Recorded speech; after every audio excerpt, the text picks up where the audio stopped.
Ar verta mokėti kelis kart brangiau už ekologinius produktus?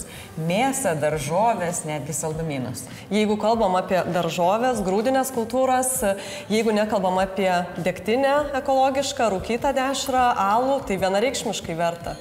Sakykit, bet jeigu perki ekologišką produktą, iš karto tikiesi, kad juose nėra tų visų nemalonių žodelių, kaip nitritai, nitratai, chemikalai ir taip toliau. Ar tikrai taip yra? Nitratai kaupiasi natūraliai ir savo darže mes nitratų galime sutikti. Tačiau hormonų, antibiotikų taip yra tam tikri reikalavimai. Ekologija yra daugiau apie būtent sintetinių cheminių medžiagų nebuvimą nuo lauko iki stalo. Kaip ekologinių produktų maistingumas? Ar jisai kažkuo skiriasi?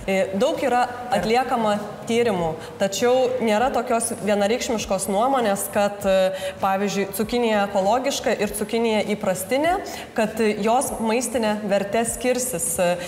Iš esmės tokių tyrimų, kad aukštesnė maistinė vertė baltymų, riebalų, ten vitaminų, tai tikrai ne. Tačiau jeigu kalbam apie perdirbtus produktus, daugeliu žmonių atrodo, kad ekologiškas saldainis tai jau yra kaip ir sveikiau.